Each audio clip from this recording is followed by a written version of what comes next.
থেকে পাচ্ছি বলে মা আমি এই আমার এই বালিশের পুরো মাথা দিয়ে ঘুমাই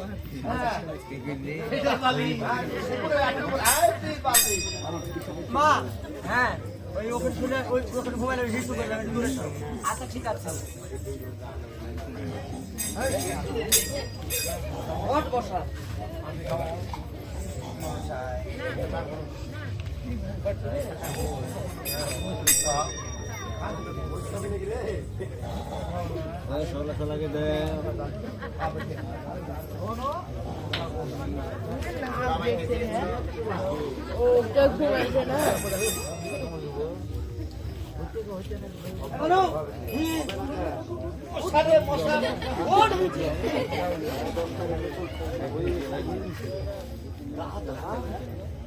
এ বাড়ি কার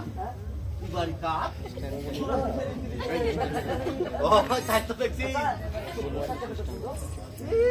চমচম করছে সদাগর হয়ে গেছে তখন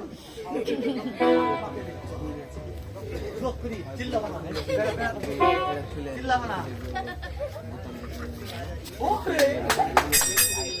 আমার বানানো নেবে তাই তো মনে হচ্ছে গো দাদা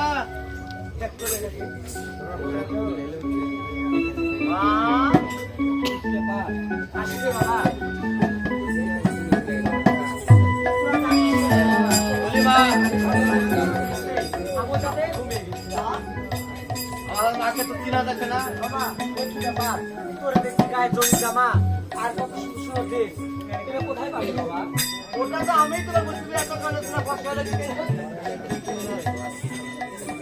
আমারে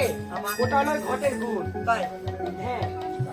মানুষ বলে না অবহেলা করি নেই করতে নেই তাকে অবহেলা করা যায় তাকে তো তুলে নিয়ে এসে পুজো করা যায় সে মস্ত বড় বলি দাদা এতদিন আমাদের মা অন্যের বাড়িতে কাজ করেছে আজ আমরা বন্ধ হয়ে গেছি আজ আমরা অন্য মেয়েকে রাখবো আমাদের মায়ের সেবার জন্য ঠিক বলেছিস আমাদের মাকে আর কারো বাড়িতে যেতে দেবো না আমরা দুই ভাই ইনকাম করবো মাকে খাওয়াবো মাকে তো ইনকাম করবো কেন এখন তো টাকা পয়সা লাগে ওটা তো টাকা দিয়ে টাকা ধরতে হবে গ্রামের বলতে হবে মা বল বাবা তাহলে তুই আমাদের জন্য খাওয়ার ব্যবস্থা করে